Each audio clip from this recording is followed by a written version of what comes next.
Alright, hello there once again. This is Jeff Scott of Rankin Technical College. I'll be coming at you right now with the last one or possibly two lectures from Murox JavaScript and jQuery 3rd edition. The textbook, one of the two textbooks that we're using for the Rankin Technical College Application and Web Development AWD1000 Web Development course.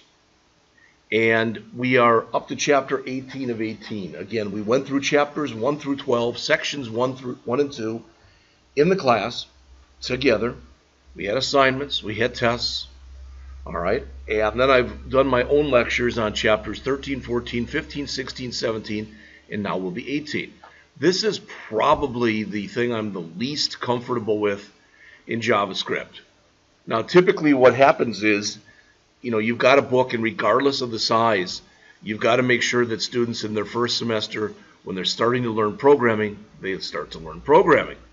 So topics like this, like closures, IFEs or IIFEs, the module pattern and plugins, typically we don't get to them. So let's see what happens. So the chapter, as you can see here, is basically broke up, like I said, into about 4 parts. How to use closures, and then closures with a slideshow app. How to use immediately invoked function expressions, IIFEs, also called IFEs. How to work with a module pattern, and then using the module pattern with the slideshow app. And then how to use the module pattern to create plugins. And finally, we've got a blackjack plugin, and that pretty much finishes up the textbook. All right. Now, it says here right at the beginning, closures are a powerful feature of the JavaScript language, but they can also be hard to understand. And that's true. All right? They talk about scope in here. You should all by now realize this. And I'm going to come into Notepad. But if I come in here and I put in, for example, so let's say that I've got var sum equals 27.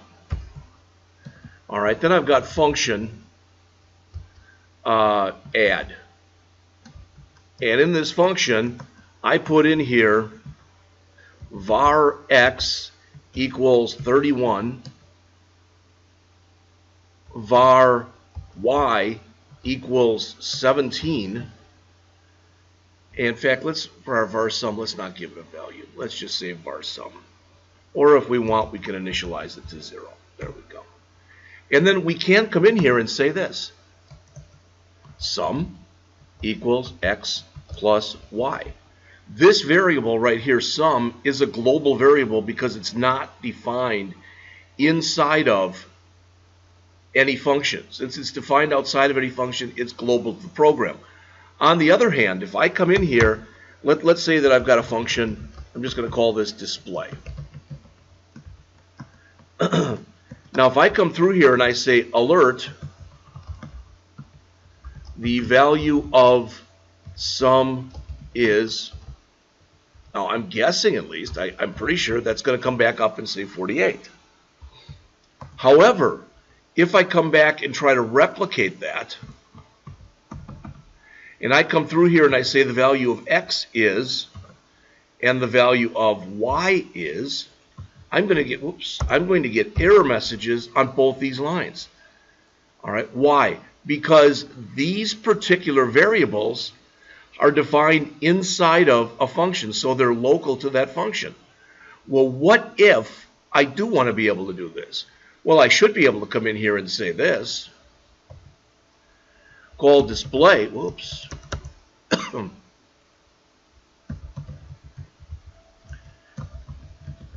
and pass in x and y. Now that would be okay. And then the system will expect that I'm putting in here x and y as parameters. Notice I don't have to pass in sum. All right? And I could be wrong here. I'm wrong more often than I'm right, it seems, lately. But that I would believe that should print out the value of x is 31. The value of y is 17.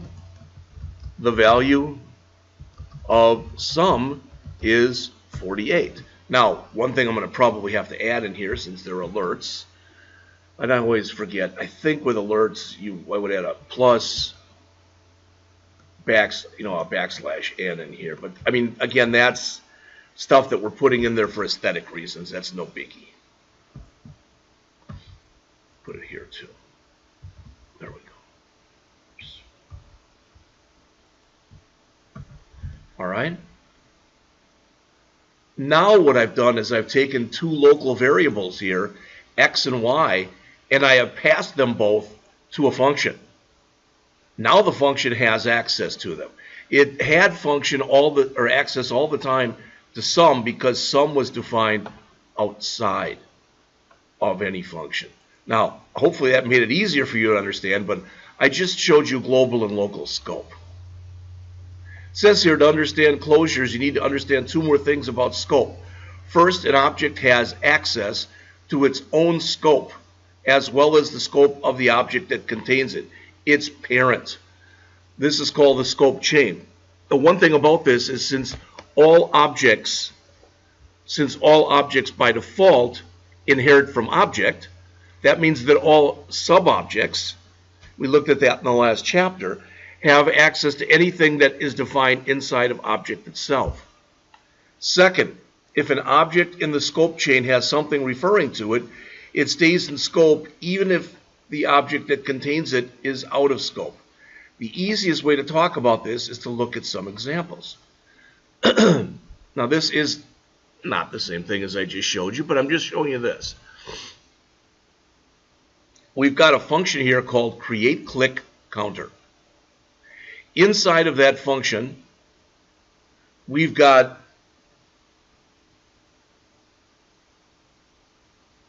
a variable called count. Inside of the function, we also have another function, and that other function refers to this function's value. All right? So this, I would think at least, is going to say what? This ID. Where is the ID? Well, where it says first button count is 1, I'm thinking that's this one.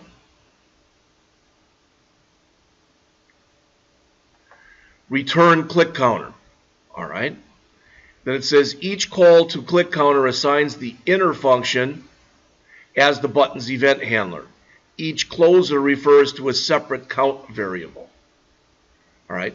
Well, that's really easy to understand, right? Clear as mud, as they say. The scope chain in JavaScript refers to what's in scope. An object created within another object has objects to its own scope and its parent's scope. An object in the scope chain remains available or alive as long as something is referring to it. This is even true when the parent object that contains it has finished executing and is now out of scope. So a closure, it says there, is created when an inner function refers to one or more objects in the scope of the outer function that contains it. Still, clear as mud. So I went out to W3 Schools, and a lot of it is pretty much what we just looked at. JavaScript variables can belong to the local or global scope. Global variables can be made local or private with closures. A function can access all variables defined inside of it like this. But a function also has access to variables defined outside of it as long as they're not defined in another function like this. Not that different from what I showed you. In this example right here, A is a global variable. In a web page, global variables belong to the window object and can be used or changed by all scripts on the page or the window. In this example right here, A is a local variable because it's defined inside of a function. A local variable, as it says there, can only be used inside a function where it's defined. It's hidden from other functions and other scripting code. Global and local variables can have the same name, but they're different variables. So if you modify one, it does not change the other. Variables created without the keyword var are always global. This is an important concept. If you define a variable inside of a function, like we did here, if we did not use the word var in front of this, that would automatically make this variable. So if this just said a equal 4, still work, but now we could refer to a outside of the function without even having to declare it outside of the function. Global variables live as long as the application lives.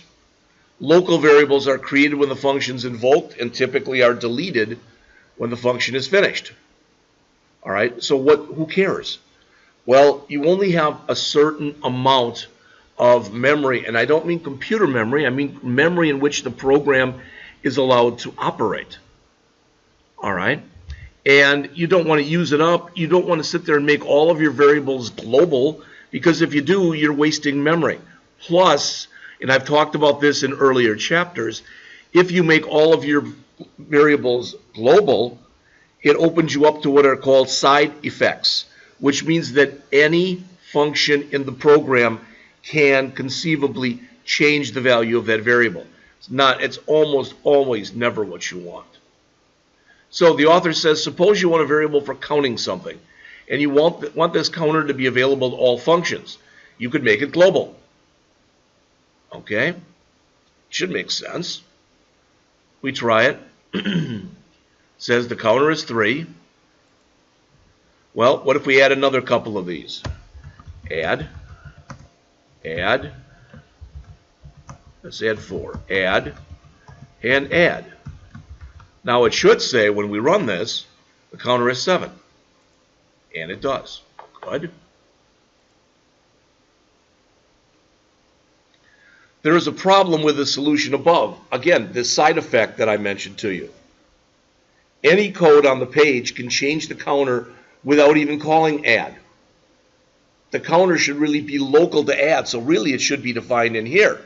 But there's a problem with that also, because the variable is created once the function is called. All right? So now if we call it 3 times, it says the counter should be 3, but it is 0.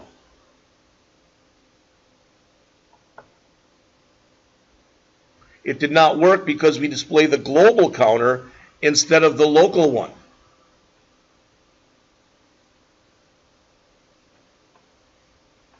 We can remove the global counter and access the local counter by letting the function return it. So now notice, we're getting there. Counter, add 1 to it, and return it. So each time it's recreating this variable. That's why instead of it having a value of 3, it has a value of 1. As it says, a JavaScript inner function can solve this. All functions have access to the global scope. In fact, in JavaScript, all functions have access to the scope above them. JavaScript supports nested functions. A nested function is a function called within another function. So here we've got a function add with counter, and here we've got another function plus which adds 1 to counter. All right? Now, it says 1, but where that's important is here.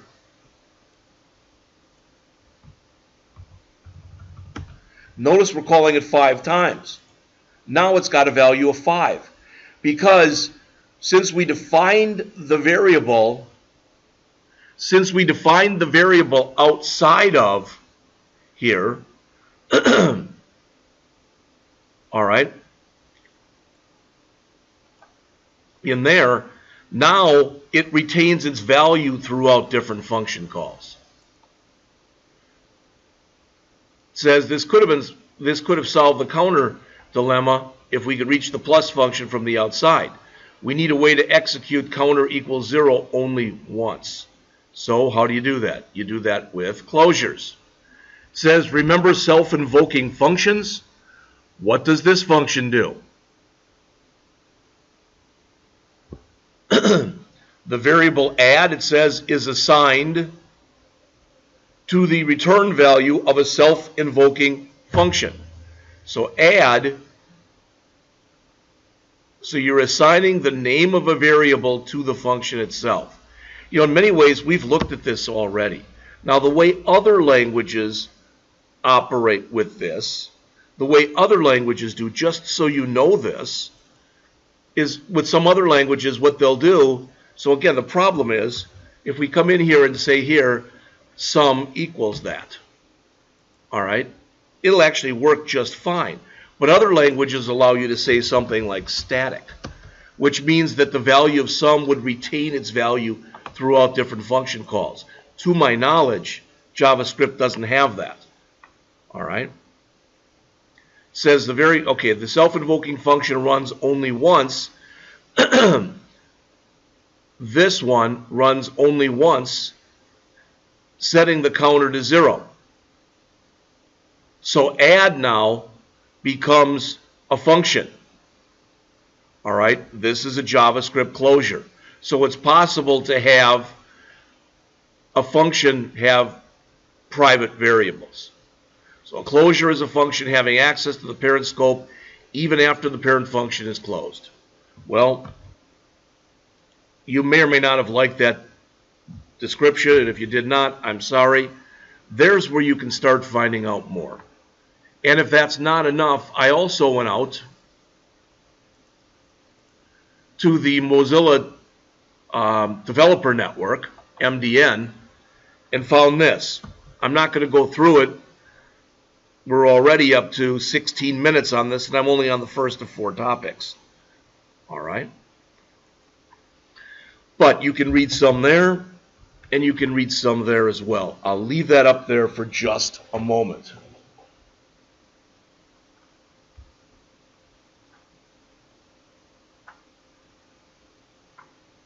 So I'm going to jump into, very quickly, the Slideshow application and go through that, and then we'll finish with part 1 of this lecture. All right?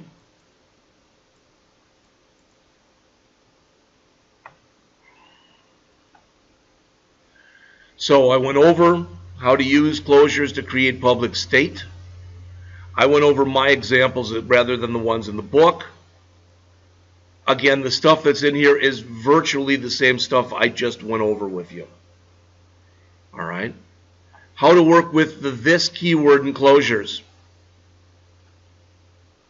Although an inner function has access to the variables of the outer function, each function has its own this keyword.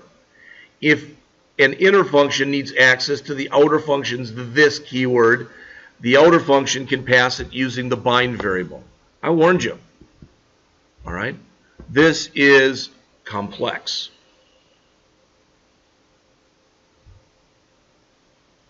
It says sometimes an inner function needs to access both the outer function's this keyword and its own.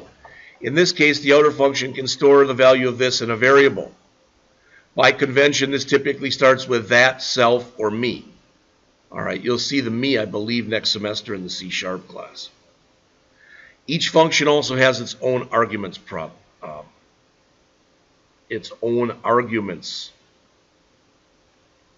property. All right, so they go back and they rewrite the Slideshow application, and they do something else with it too. Notice they've got a pause button on here, which is kind of nice when you think about it. There are people in this world who either are a little slow on the uptake. In other words, they're getting like I'm getting to be. I'm in my 60s now. All right, so in other words, they're getting to be a little older, and they like to take their time looking at something. Or maybe it's a picture that's very intricate, and they want to pause it at a certain time. Well, they can do that. Here's the HTML. And as it says, this slideshow is an updated version of the one we saw back in Chapter 7. One difference, again, is it's now got the pause button. The pause button, when you hit it, it changes to resume so you can restart it. Another difference is that the slideshow has been rewritten using closures. So the slideshow library is shown right here. You'll notice private variables and functions. public methods that have access and the usage of the this keyword. So as mentioned here, the library consists of an outer function named createSlideshow.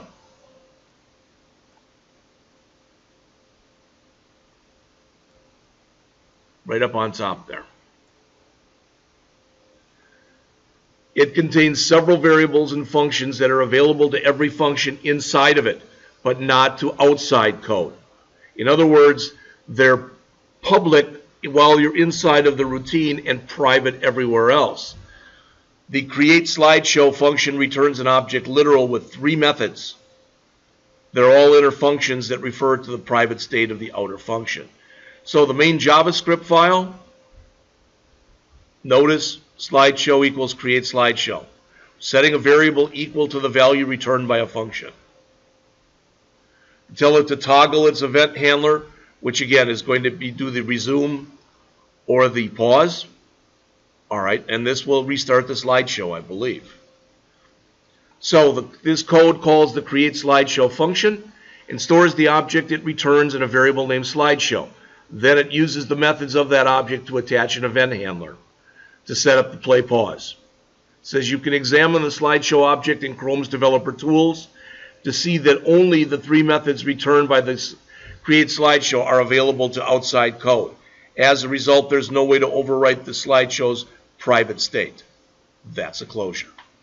I'm going to stop right now and pick it up talking about ifs, or immediately invoked function expressions, in the next part of this lesson.